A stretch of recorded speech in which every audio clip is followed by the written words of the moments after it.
Today we're looking at Paul's commands in 1 Corinthians chapter 2 to see their origins in the Torah and other Old Testament scriptures. This chapter is known for its depth of spiritual wisdom, and we will explore how Paul's instructions align with the teachings of the Hebrew scriptures. In 1 Corinthians chapter 2, Paul doesn't give many explicit commands in a direct instructional form. Instead, he focuses on imparting wisdom about the Holy Spirit and the mysteries of Elohim. Here's a closer look at the few commands he does give, their context, and their biblical roots.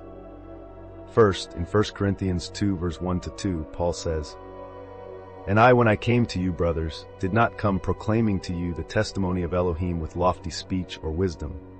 For I decided to know nothing among you except Yeshua the Messiah and Him crucified." This isn't a command in the traditional sense, but Paul is modeling an important principle. He emphasizes simplicity and a focus on Yeshua. This mirrors Hebrew scripture's call to focus on Yahuwah's wisdom rather than human wisdom. Paul's approach parallels Jeremiah 9:23-24.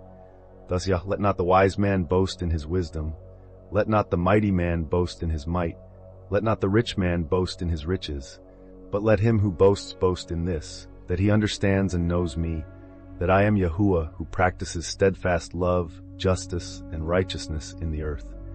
For in these things I delight, declares Yahuwah. Next, let's examine 1 Corinthians 2 verse 5, so that your faith might not rest in the wisdom of men, but in the power of Elohim. While Paul is describing his purpose, the underlying command here is to place our faith in Elohim's power, not in human wisdom. This reflects Proverbs 3:5-6.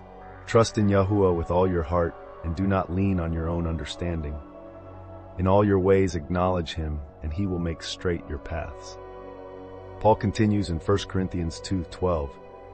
Now we have received not the spirit of the world, but the Spirit who is from Elohim, that we might understand the things freely given us by Elohim.